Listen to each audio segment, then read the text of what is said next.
Expire कर गए। Expire तो दवाई करता है, कुछ दिन के बाद खराब हो जाता है, किसी काम का नहीं होता है। पर हमारे माता पिता, हमारे सगे संबंधी जो गुजरते हैं एक्सपायर नहीं करते हैं। जब उसको जला देते हैं तो उसके अस्थि को भी हम आदर करते हैं, जाके गंगा जी में, गया जी में बसाते हैं। उसके खाक राख को भी हम पूजा करते हैं, इकट्ठा करके वहाँ तुलसी गाड़ देते हैं, उसमें जल डालते हैं। स्थान भी पवित्र होता है, वहाँ जाके हम प्रणाम करते हैं। एक्सपायर जो चीज़ कर जाता है यूजलेस हो जाता है, पर हम लोगों में एक्सपायर नहीं करता है। पवित्र संस्कृति है। तो 16 संस्कार गिनाए गए। एक जो जीव का, मनुष्य का संस्कार होता है वो माँ बाप के द्वारा होता है, वो है गर्भाधान संस्कार। यहीं से संस्कार शुरू होता है, गर्भ में ही संस्कार। और गर्भ से ही संस्कार चालू भी होना चाहिए, तब जाके आगे। अब कि पहला दूसरा तीसरा क्लास जब पढ़ेगा आदमी है तब तो आगे पढ़ पाएगा।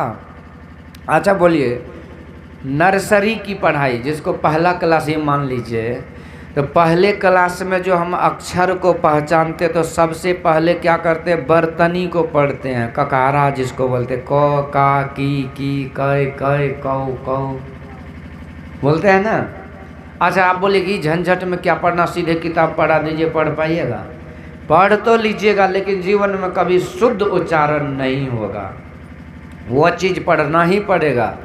इसी तरह से जो संस्कार होता है, गर्भाधान संस्कार होता है, बच्चा का संस्कार पेट से चालू होता है। हम लोग होली मनाए प्रहलाद जी के नाम पर, ये होली चलता है, तो प्रहलाद जी का संस्कार माँ के पेट से ही चालू हुआ था। दैत्य कुल में जन्म लिए, फिर भी वो ज्ञानी बने, क्योंकि पेट से ही संस्कारी हो गए थे, पेट में ही सत्संग सुन लिए थे। तो एक संस्कार इस जीव का, इस मनुष्य का, उसके माँ बाप करते, वो है गर्भाधान संस्कार। इसके बाद उसका जन्म संस्कार होता है, इसके बाद जनेऊ संस्कार होता है, जात कर्म संस्कार होता है, नामकरण संस्कार, ये बहुत सारे संस्कार, कुल 16 संस्कार है। जब बड़े होते हैं तो उसका विवाह संस्कार होता है। इसके बाद विवाह के बाद घर परिवार हो गया तो वानप्रस्थ संस्कार। चौथेपन में भक्ति भजन करते हैं। वानप्रस्थ के बाद संन्यास संस्कार है, संन्यास धर्म चौथेपन में सब लेते हैं, लेना भी चाहिए। यही हमारी वैदिक परंपरा है। जैसे बचपन में कोई खेलते धूपते हैं, खेलना उसका काम है। बच्चा खेलेगा नहीं तो क्या करेगा? बचपन में खेलते हैं, जब थोड़ा सा बड़ा होते तो पढ़ते हैं, और थोड़ा बड़ा होते तो शादी विवाह करते, पैसा कमाते हैं, और थोड़ा बड़ा होते तो घर परिवार चलाते हैं। इसके बाद और जब ज़्यादा बड़े होते तब क्या करते हैं? तो कहते बड़ा और बूढ़ा एक ही जैसा होता है। ये तो कहावत है, एक जैसा नहीं होता। जब उम्र हो गया तो ज्ञान भी तो ज़्यादा होना चाहिए। तो ज़्यादा उम्र होने के बाद विशेष ज्ञान ये होता है कि हमने आज तक जितना किया ये बचपन का खेल था, असली चीज़ जो है वो हमें करना चाहिए। बुढ़ापे का ज्ञान है कि असली चीज़ है भक्ति भजन सत्संग, और ये यदि उसमें लग जाए चौथेपन में तो जानिए कि वो असली वृद्ध है, यानी कि ज्ञान से भी वृद्ध है, उम्र से भी वृद्ध है। नहीं तो गुरु महाराज के एक प्रवचन में है, उसमें गुरु महाराज कहते हैं कि मेरा उम्र अभी 76 साल है, और जो व्यक्ति मेरे उम्र का है, अब मेरे उम्र का होकर के भी इस जीवन के बाद का जीवन के बारे में नहीं सोचता है, इस शरीर के त्याग करने के बाद आत्मा कहाँ जाएगा, क्या करेगा, उसके बारे में नहीं सोचता है, परलोक के बारे में नहीं सोचता, अपने अगले जन्म के बारे में नहीं सोचता है, केवल इसी जीवन के बारे में दिमाग को नचाते रहता है, तो ऐसे व्यक्ति मेरे उम्र का होने के बाद भी वो दूध पिया बच्चा के समान है, मतलब अंडा डिम्मा के समान है, उसको कोई अकल नहीं है, केवल उम्र ज़्यादा हो गया। ये कौन कहते हैं? हमारे गुरु महाराज कहते हैं। तो मतलब यदि उम्र हो जाए तो उम्र के अनुसार आपको अकल भी होना चाहिए, तब हुआ आप उम्र दराज आदमी। तो गुरु महाराज कहते इतनी उम्र होने के बाद भी मेरे बच्चे के समान ही है। तो ये चौथेपन का संस्कार है संन्यास धर्म, संन्यास कर्म संस्कार। ये संस्कार 15वां संस्कार है। और 16वां संस्कार उस आदमी अपने से नहीं करता, उसका बेटा करता है। पहला संस्कार उस आदमी का उसका माँ बाप करता है, और अंतिम संस्कार उस आदमी का उसका बेटा बेटी करता है। यह है अंत्येष्टि संस्कार, दाह कर्म संस्कार, श्राद्ध कर्म संस्कार। तो ये संस्कार 16 है। तो ये संस्कार का भी ज्ञान आपको शास्त्रों में, संतों के सत्संग में मिलता है। और संस्कारहीन रहने पर देखते हैं, नामकरण संस्कार में भी देखिए नाम कैसा कैसा कुबाखर नाम सब रखता है। चिंटू, टिंकू, पिंटू, सिंटू, गोलू, पीलू, नीलू, ये कोई नाम है? तो जब सत्संग में जाएंगे तो समझ में आता है कि नाम भी कुछ चीज है। नाम कैसा रखना चाहिए? जो मन में, जो खोपड़ी में तो भूसा भरा है, जो निकला खोपड़ी से वो डाल दिए नाम। ये नहीं, कोई बच्चे हो तो उसका नाम अच्छा नाम रखिए। यदि कुछ भी समझ में नहीं आए तो भगवान का कितना नाम है? एगो दोगो? अरे सहस्त्र नाम है, अनंत नाम है। दादू सृजनहार के केते नाव अनंत, अनंत नाम है। चितावे सो लीजिए जो सुमरे साधु सुन। भगवान के अनंत नाम हैं, उन एक नाम को अपने पुत्र के नाम पर रख दीजिए, पोता के नाम पर रख दीजिए, तो ये नाम आपका भी कल्याण करेगा। संस्कार जो है ना, आदमी को उद्धार करता है। अजामिल ने अपने बेटे का नाम क्या रखा था? नारायण रखा था। किसके कहने पर रखा था? संत के कहने पे रखा था। और वही जब अजामिल मरने लगा, जमदूत आया तो इन्होंने बेटा को पुकारा था, बेटा नारायण बचाओ बचाओ। बेटा नहीं था लेकिन नाम तो था। नाम का काम हुआ, नाम ने अपना काम किया और वहाँ भगवान का दूत पहुँच गए। अजामिल के सामने एक तरफ तो जमदूत उसको ले जा करके जमलोक ले जाने के लिए तैयार है कि तूने जीवन भर बहुत पाप कर्मों को किया, अब देखना कि पाप क्या होता वो मैं दिखाऊंगा। तो पाप करने वाले व्यक्ति को भी जब पाप झलकता है तब उसे चलता है कि पाप क्या होता है। नरक की तैयारी होने लगी, जमदूत घसीटने को तैयार हुए, पर डर के मारे अजामिल ने भगवान नारायण नारायण चिल्लाने लगा कि बेटा नारायण रक्षा करो, बेटा नारायण रक्षा करो। दूरे क्रीडन का सक्तम पुत्रम नारायणा वयम प्लावितेन सरोनचे आजुहाव कुलेन्द्रियम। बेटा नारायण रक्षा करो, रक्षा करो। बार बार वो विकराल जमदूत को देखकर वो अजामिल पुकार रहा है। विपत्ति के समय आज किसको पुकारा? बेटा को पुकारा। संत महापुरुष कहते हैं उस समर्थवान को पुकारो जो तुम्हारी रक्षा कर सकते हैं। द्रौपदी ने बहुत जगह पुकार लगाई थी, सब पुकार बेकार गया। अंत में जब उन्होंने द्वारिकाधीश को पुकारे तो उसकी रक्षा हो गई। तो हम लोग को भी पुकार लगाना चाहिए समझ विचार करके समर्थवान की। जब कोई विपत्ति आते तो मियों मियों बिलैया की तरह करने लगते। इसलिए परंतु अजामिल गलती तो की, पर गलती में भी संतों के आदेश का पालन किया था, तो इसीलिए गलती में भी सही हो गई कि इन्होंने बेटा को पुकारा पर नाम चला गया प्रभु के पास। और भगवान के दूत आते हैं, जमदूतों को डांट लगाते, भाई ये क्या है, क्यों डरा रहे हो तुम? कहते तो क्या चोर चिल्लर को क्या मैं फूल पूजा करूं, क्या फूल पत्ती अगरबत्ती दिखाऊं? ये तो चोर है, पापी है, इसको तो कठोर से कठोर दंड मिलेगा जमलोक में।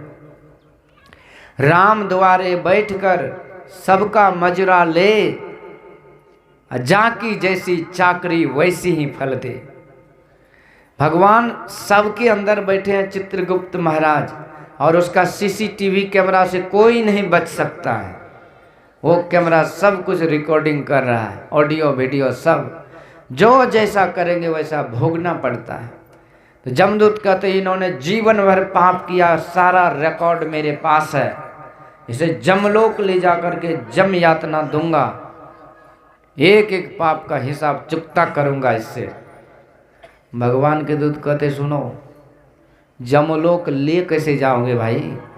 ये पाप जो किया वो तो बाद की बात रही, पर इन्होंने अभी अभी प्रभु का नाम लिया है। और जब प्रभु का नाम लिया तो पाप रहता है क्या? अरे सन्मुख होई जी मई सन, जब कोटि जन्म अग्नाश हो तब नाम लेत भव सिंधु सुखाए, करो विचार सुजन मन माए, कलयुग केवल हरि गुण गाहा, गावत नर पावई भवता। प्रभु का नाम मात्र से जीव का पाप क्षय हो जाता है। जैसे पुरानी घास में आग दीजिए तो चिंगारी लगने से सब घास जल जाता है, इसी तरह कितनों में पाप कर्म हो, प्रभु का नाम लेने से सब साफ हो जाता है।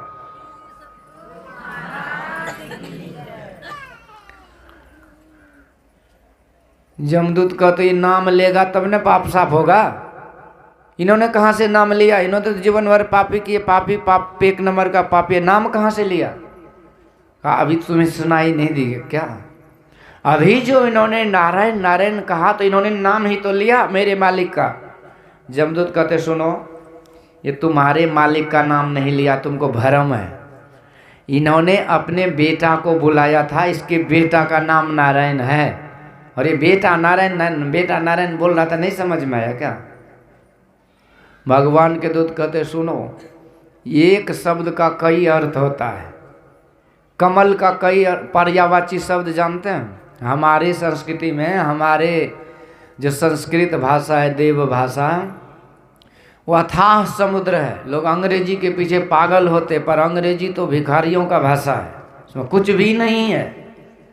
पर संस्कृत में एक एक शब्द का कई शब्द है। कमल का कई पर्यायवाची शब्द है, सूर्य भगवान का कई शब्द है, इसी तरह बेटा का भी कई शब्द है। बेटा को ही पुत्र कहते हैं। पुत्र कहते पुमांस नरकात् त्रायते इति पुत्र, जो नरक से त्राण करे उसी का नाम पुत्र है। तो नरक से त्राण कौन करता है? नरक से निकालने वाला भगवान का नाम है, इसलिए वो पुत्र तो भगवान का नाम को भी कहा जाता है। तो इन्होंने नारायण पुत्र नारायण कहा, तो इन्होंने प्रभु का नाम ही कहा। और तुम इनके बेटे का नाम तो 2-4 साल पहले पढ़ा होगा, पर मेरे मालिक का नाम तो अनादिकाल से है। तो नाम किसका गिना जाएगा? मालिक का नाम गिना जाएगा। इसीलिए ये मेरे मालिक को बुलाया, इसलिए इसका पाप साफ हो गया। जमदूत कहते तुम कुछ भी प्रवचन करो, हम मानने वाले नहीं, इसको जरूर ले जाएंगे। वो वारंटपुर की सब ले करके आया। अब घसीट करके जो ले जाने लगा अजामिल को, अजामिल तो चिल्ला रहा था। भगवान के दूत कहते नहीं, ये भगवान का नाम ले रहा है, हमको भी प्रभु ने आदेश दिया था कि मेरा नाम लेने वाले कभी नरक नहीं जाएगा, तो मुझे भी धर्म है किसकी रक्षा करे। तो भगवान के दूत भिड़ गए जमदूतों से, खूब देर तक भिड़ान हुआ।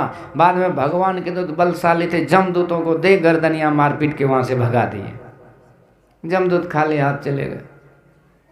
अब भगवान के दूत ने अजामिल को सांत्वना दी, भैया दिमाग को ठंडा रखो, टेंशन मत लो, तुम्हारा दम सूख रहा है, देख रहे हैं डर के मारे, अब तुम्हारा दम नहीं सूखेगा, तुम शांति से रहो, हंसो खेलो मुस्कुराओ, आनंद करो जीवन में, इसी तरह मेरे प्रभु का नाम पुकारते रहो, कोई कुछ नहीं करेगा। गुरु को सिर पर राखिए, चलिए आज्ञा माए, कह कबीर तादास को 3 लोक भय नाए। कहीं भय नहीं होगा। यो का क्या सांत्वना दे करके, आश्वासन दे करके भगवान के दूत धैर्य बंधा करके और वहाँ से विदा होकर के अपने धाम भगवान के पास चले गए। अजामिल का तो होश उड़ गया, सोचने लगा कि मैं तो दिल से अपने बेटे को ही पुकारा था। जाइए वहाँ से साफ कर अगला बार। अपने दिल से तो बेटे को ही पुकारा था, लेकिन ये क्या चमत्कार हो गया कि प्रभु आ गए, प्रभु का दूत आ गया, मेरी रक्षा कर दिए, नरक जाने से हम बच गए। इसका मतलब जब भगवान के नाम में इतना चमत्कार है, भगवान के नाम में इतना चमत्कार है कि अनजाने में भी कोई लेता है तो उसकी कृपा हो जाती है। यदि मैं जानबूझ करके सच्चे दिल से भाव भक्ति से नाम लूंगा तो कल्याण तो निश्चित है। और इसलिए अब मैं पाप कर्म को नहीं करूंगा, अब मैं प्रभु का नाम ही जपूंगा। अब क्योंकि मुझे नरक नहीं जाना है, मुझे दुख नहीं भोगना है, मुझे तो प्रभु नाम से अपना कल्याण करना है। नाम में विश्वास हो गया, और जैसे विश्वास होता है तो भक्ति तभी से चालू हो जाती है। बिनु विश्वास भगति नहीं, तेहि बिनु द्रवई न राम, राम कृपा बिनु पार्वती, जीव न लह विश्राम। इसलिए विश्वास के साथ कीजिए, अति अटल श्रद्धा प्रेम से गुरु भक्ति करनी चाहिए। गुरु की भक्ति अटल विश्वास के साथ। लेकिन हम लोग आधे मन से करते हैं। आधा मन है बकरी के बथान पर, कोठी के कन्हा पर, आधे मन यहाँ रखते हैं। इसीलिए सब कुछ आधे होता है। जब आधा स्तुति होगा तब सत्संगी घर से चलते हैं। एक सत्संगी ऐसा एम लगा के चलते हैं, जब यहाँ आरती हो जाएगी तभी वो पहुँचेगा। प्रसाद लिया चलते बने, हो गया। तो विश्वास जब होगा तो सब कुछ होगा, पूरी भक्ति होगी। कितने सत्संगी है जिसका स्तुति विनती अभी तक याद नहीं है। 60 साल हो गया सत्संग करते हुए, क्यों नहीं याद है?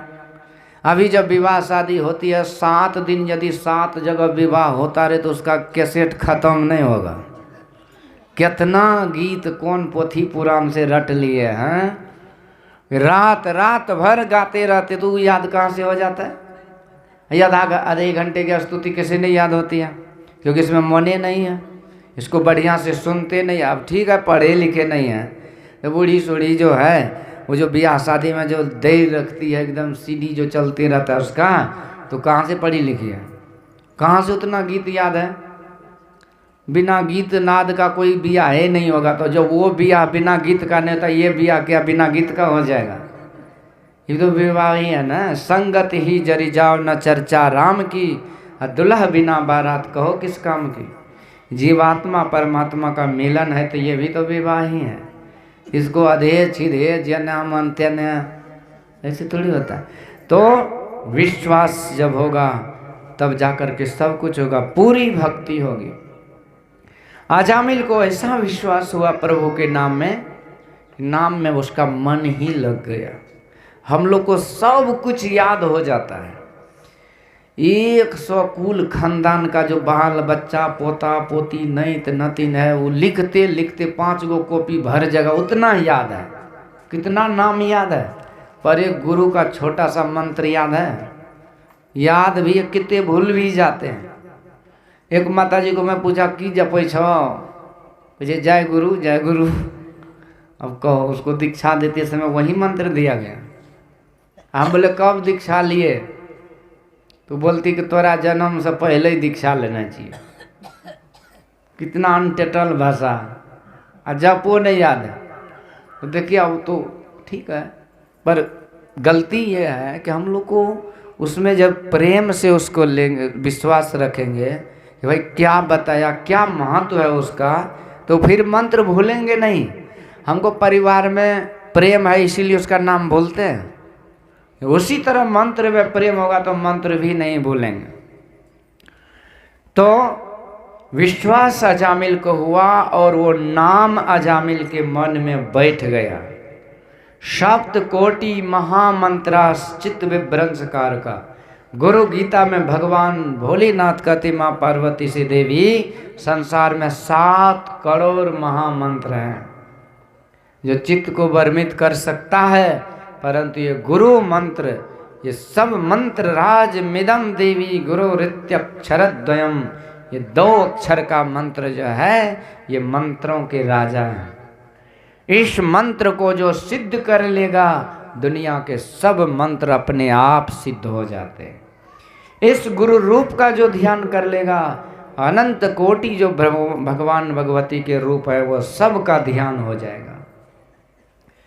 गुरु पूजे सब देवन पूजे, गुरु सेवा सब सेवा, प्रथम देव गुरु देव जगत में और न दो जो देवा।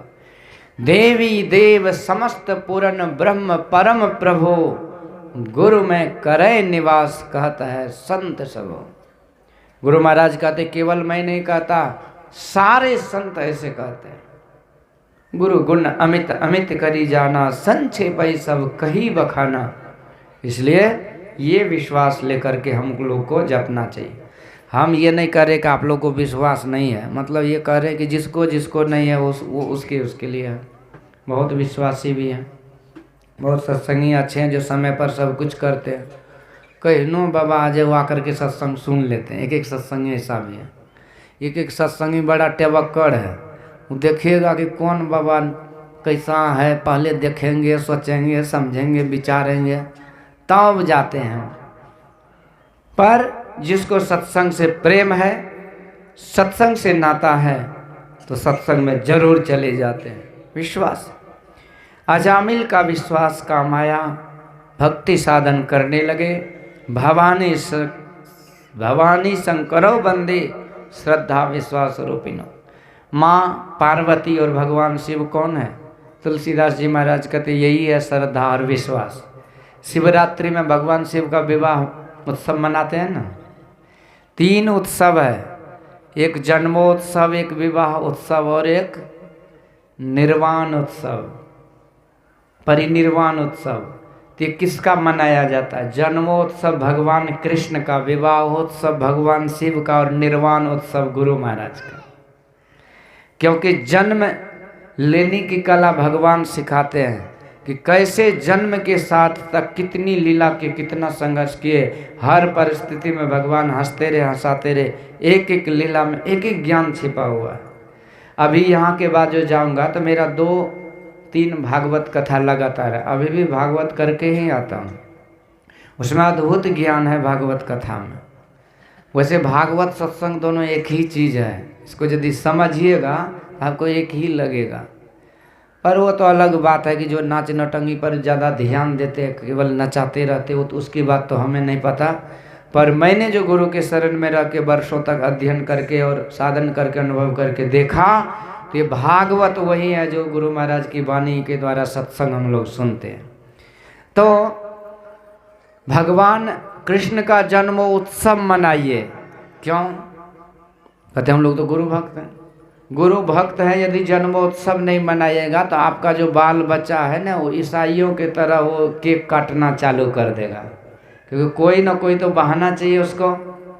कहते भगवान की तरह माखन खिल, बढ़िया प्रसाद भोग, ये सब जो तरीका है जन्मोत्सव का, ऐसे अपने बाल बच्चे का जन्म में भक्ति भजन कीजिए तो आपको अंध परंपरा से बचिएगा। विवाहोत्सव भगवान शिव का, भगवान शिव है भवानी शंकरो वंदे श्रद्धा विश्वास रूपिनो। ये श्रद्धा और विश्वास का विवाह कीजिए हर साल।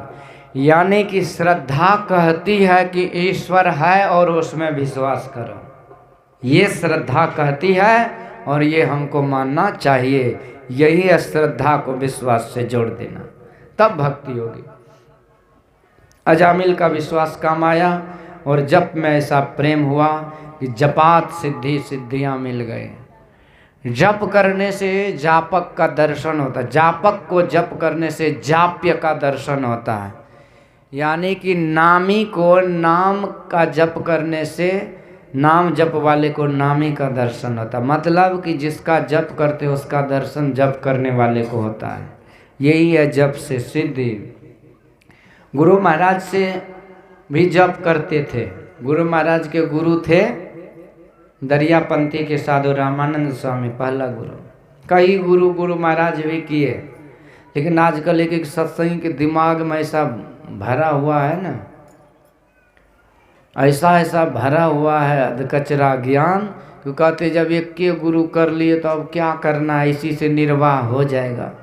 ऐसा नहीं है, आपको गुरु पर गुरु करना पड़ेगा। जब तक आपकी पढ़ाई पूरी नहीं होगी तब तक एक क्या 1000 गुरु कीजिए। एक गुरु से पूरी पढ़ाई थोड़ी होती है। तो इस तरह से गुरु महाराज दरियापंथी में थे। बाद में बाबा साहब के शरण में आए, बाबा साहब से दर्शन हुआ, बाबा साहब की बड़ी कृपा हुई। बाबा साहब ने पूछा था कि लाला तुम्हें दर्शन होता है इष्ट का? गुरु महाराज कहते सरकार धुंधला दिखाई देता है। तो बाबा साहब कहते लाला मैंने भी अपने गुरु का ध्यान किया और हूबहू उसका दर्शन किया। जैसे मैं तुम्हें देख रहा हूँ वैसे मैं अपने गुरु को देखता था। रामकृष्ण परमहंस महाराज भी अपने माँ को देखते थे। तो हम लोग भी विश्वास से जपेंगे तो दर्शन होगा। और जिस दिन दर्शन होगा सब काम हो गया। दर्शन उनकी ओर माही करे बड़ भागी, और तिनके तरने की नाव किनारे लागी। सब बेड़ा पार। तो गुरु मूर्ति मन मही बसाइए, जोई इच्छे सोई फल पाइए। सब फल मिलेगा। एक बार जब दर्शन होगा तो कभी नहीं भागेगा। हम लोग जिनको जिनको भी देख रहे हैं, ये सब एक न एक दिन नजरों से ओझल हो जाएगा। सब एक दिन नजरों से दूर हो जाएगा। जैसा आज है वैसा कल नहीं था, और जैसा आज है वैसा कल नहीं रहेगा। संसार बदल रहा है, सब छूट जाता है। पर एक चीज जो जीवन में कभी नहीं छूटता, वो क्या है? वो गुरु का रूप है। न पल बिछुरे पिया हमसे, न हम बिछुरे प्यारे से, उन्हीं से नेह लागी है हमन को बेकरारी क्या। कभी नहीं बिछुड़ेगा, बाहर में भी छूट जाएगा।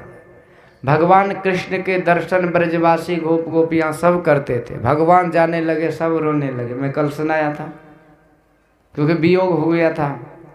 रासलीला का प्रसंग है कि भगवान ने जब बांसुरी बजाई तो सारी गोपियाँ आई थी। शरद पूर्णिमा के रात्रि में भगवान की मुरली सार शब्द है। इसको अंतरंग भाव में यदि समझिए तो हम गोपियाँ जीव हैं, और ये शरद पूर्णिमा का जो चंद्रमा है हमारे अंदर में, जो प्रकाश मंडल है, यही है शरद पूर्णिमा का चंद्रमा। सहस्र कमल दल ज्योति करे झलमल, त्रिकुटी में सूरज हो गए हो। तो पर यहाँ गोपियाँ आती है, भगवान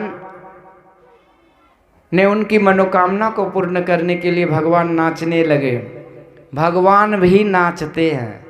आज तक हम लोगों ने अपने आप को नाचते देखा। संसार के लोगों को माया के चक्कर में हम लोग जो नाचते हैं, तो क्यों नाचते हैं? माया के चक्कर में नाचते हैं, और कोई कारण है? रुपया कमाना, पैसा कमाना, यहाँ जाना है वहाँ जाना है। यदि आदमी को रात नहीं हो तो आदमी काम करते करते 10-5 साल में पागल होके मर जाए। तो रात है, खैरियत मनाइए कि सो करके कुछ रेस्ट ले लेते हैं। इतना दिमाग में भूत सवार है, नाच रहे हैं। तो ये जो माया सब जगह नचावा, हम लोग को माया नचाती है। पर यहाँ भगवान नाचते, तो क्या भगवान को भी माया नचा रहे हैं क्या? भगवान क्यों नाचते हैं? भगवान को कौन नचाते हैं? भगवान को भक्त नचाते हैं। तो आपको माया में नाचना है तो भगवान को छोड़ के माया को पकड़िए, तो माया नचाती रहेगी, 84 के चक्कर में डालती रहेगी। यदि आपको भगवान को नचाना है तो आप भक्त बन जाइए, भगवान की भक्ति कीजिए। तो कबीरा मन निर्मल भया, जैसे गंगा नीर, अब पीछे लागे हरि फिरे, कहत कबीर कबीर। पीछे पीछे भगवान नाचते रहें, पर आपका मन निर्मल होना चाहिए, सच्चा भक्ति होना चाहिए। ऐसे सच्चे भक्त गोप गोपियाँ, और इसी भक्ति के कारण आज भगवान नाच रहे हैं, और कोई कारण नहीं है। दुनिया में न कोई भगवान को बांध सकते हैं, न कोई भगवान को नचा सकते हैं, पर यहाँ पर भगवान को बांध भी दिए और नचा भी दिए। बांध कौन दिए? यशोदा मैया। दुर्योधन ने जब बांधने लगा तो बांध पाए थे? सारा षड्यंत्र धरे रह गए। उल्टे हरि को बांधने चला था जो असाध साधने चला, तब प्रभु ने हुंकार किया, रूप अपना विस्तार किया, जंजीर बड़ा अवसाद मुझे, हाँ दुर्योधन बांध मुझे। बांध पाया क्या? नहीं बांध पाया। पर यशोदा मैया ने छड़ी लेकर के पीछे दौड़ी गई, पकड़ ली और पकड़ के लाई, और रस्सी धाम उधर में बांध दी, दामोदर नाम हो गया, उखल में बांधी। भगवान खूब रोए, मैया ने एक नहीं सुनी। ऐसे बांध दिए थे भगवान को। तो भगवान को बांध सकते हैं, पर वो रस्सी अलग है, वो बांधने वाला अलग है। बांधने वाला भक्त होना चाहिए, और रस्सी प्रेम की होनी चाहिए। प्रेम की रस्सी में भगवान बंधते हैं, और वो रस्सी जिसमें वो बंधते वो कभी टूटता नहीं है। दुनिया का ऐसा कोई बंधन नहीं जो टूटे नहीं।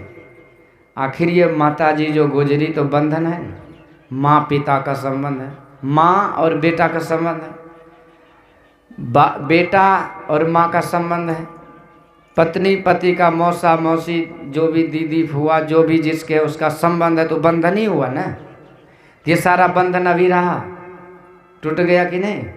आगे जो विवाह शादी होती है 7 फेरा लगाते तो क्या है, ये भी बंधन है नहीं, दूसरे का अचरा बांध के जो घूमते हैं, बंधन है कि नहीं। पर ये बंधन रहता है, ये सब बंधन टूट जाता है, शरीर को छूटते सब छूट जाता है, 7 जन्म का कसम बेकार चला जाता है, सब बंधन टूट जाएगा। पर ये जो प्रेम का बंधन, भक्त और भगवान के बीच का बंधन, ये कभी नहीं टूटता है। लाख विपत्ति आने पर नहीं टूटती है। घर में एक घर में लोग त्याग करते हैं कि नहीं, घर वाली अच्छी ने तो छोड़ के दूसरा विवाह कर लेते हैं। अग्नि के सामने शपथ लेते हैं, मड़वा पर बैठकर साक्षी मानकर वैदिक मंत्र के द्वारा, पर स्वार्थ सिद्ध नहीं होता तो घर वाली को छोड़ देते भीख मांगने।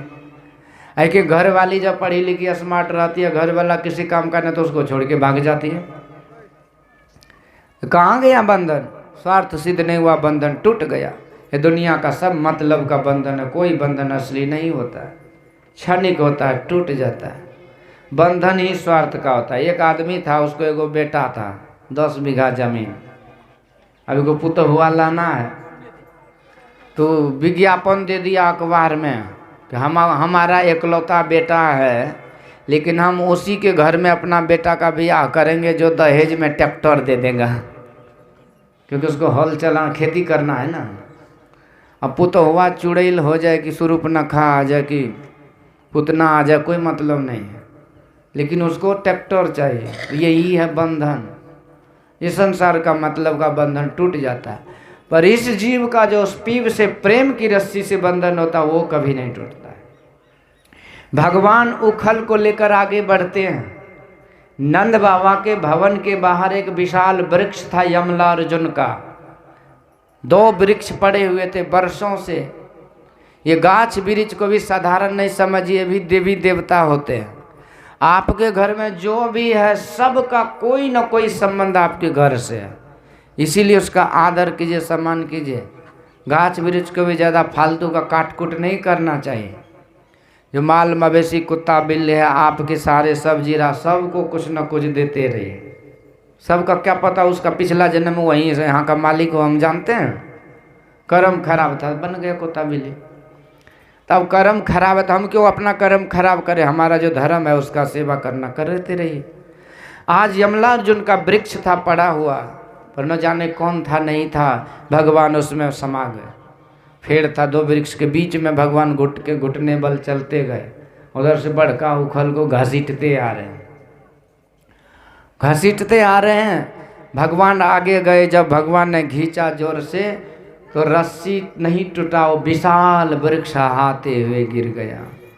अच्छा ये बोलिए, ये मैया यशोदा ने भगवान को कोई मोटा सा चेन का हथकड़ी तो नहीं बांध दिया था, जैसे वसुदेव देवकी को कंस ने कारागार में हथकड़ी लगाए थे, तो मैया यशोदा भी उसी तरह की थी क्या?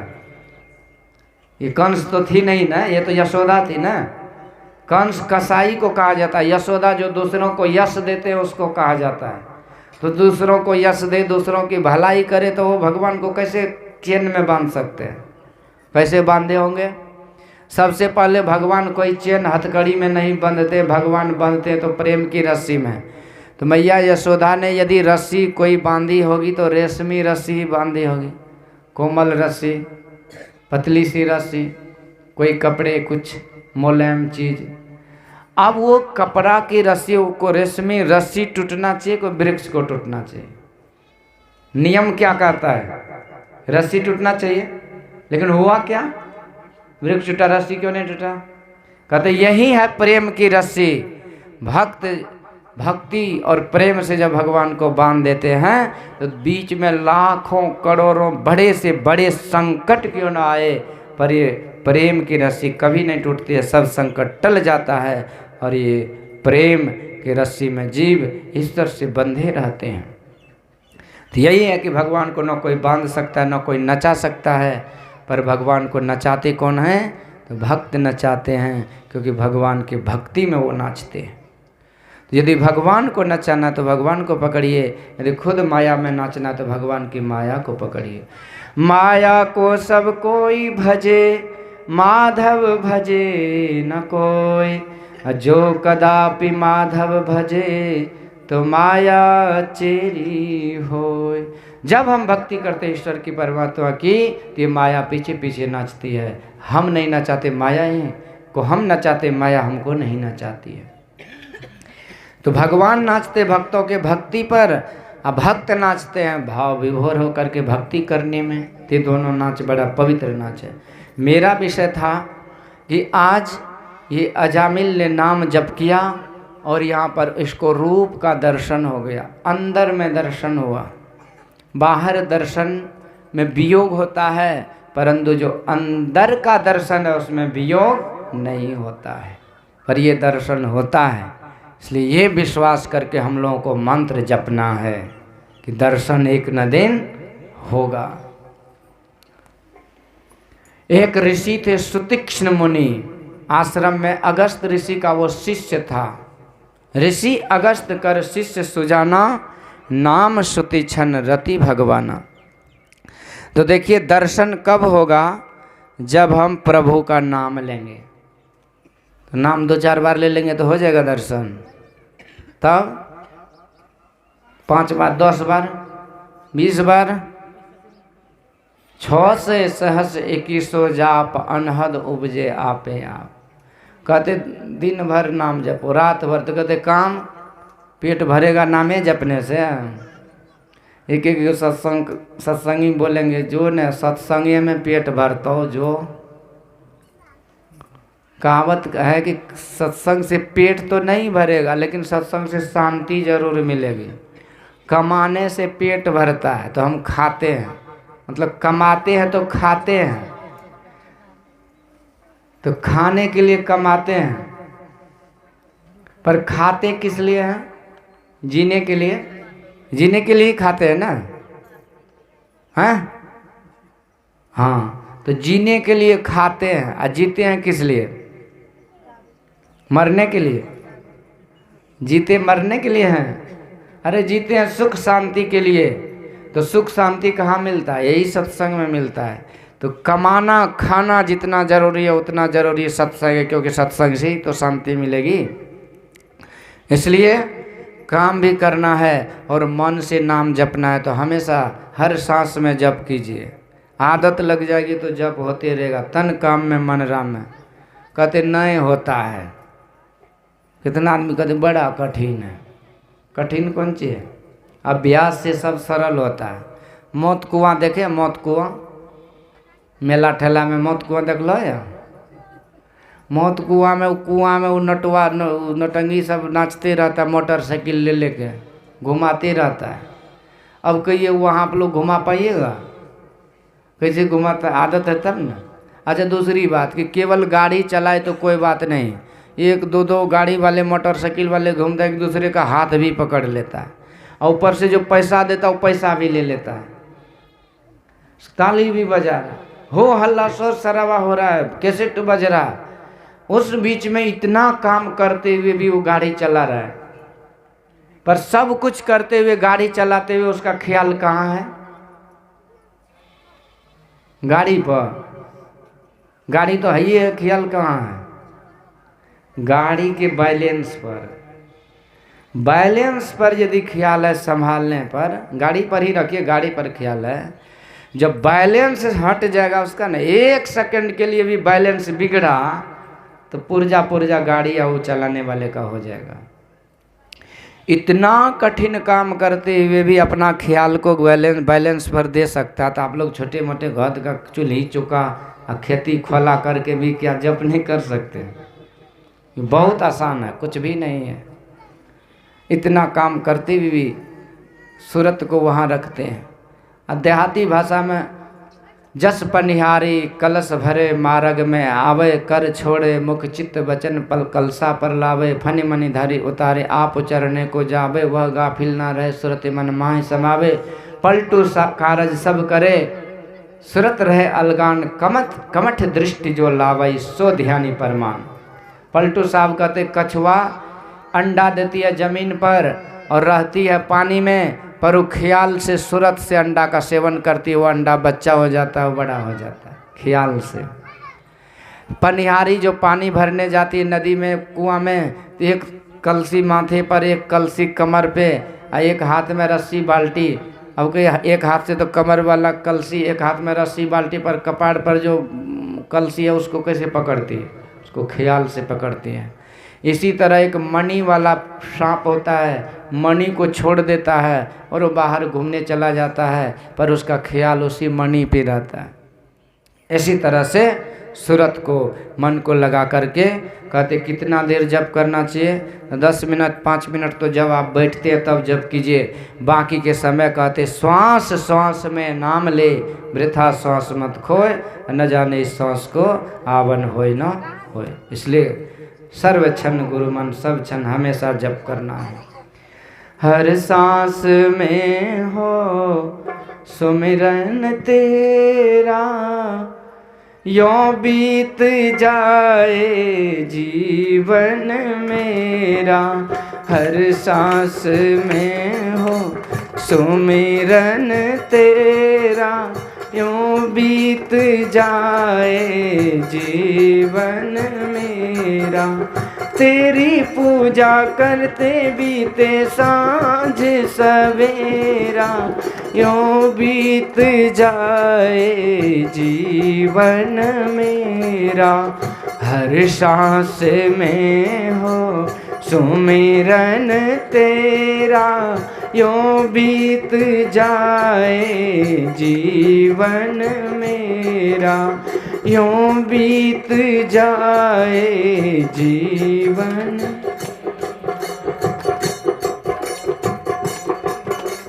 नैनों की खिड़की से तुमको पल पल मैं निहारूं, नैनों की खिड़की से हो, नैनों की खिड़की से तुमको पल पल मैं निहारूं। मन में बिठा लो तेरी आरती उतारो, मन में बिठा लो तेरी आरती उतारो। डाले रहूं तेरे चरणों में डेरा, यूं बीत जाए जीवन मेरा। हर सांस में हो सुमिरन तेरा, यूं बीत जाए जीवन मेरा।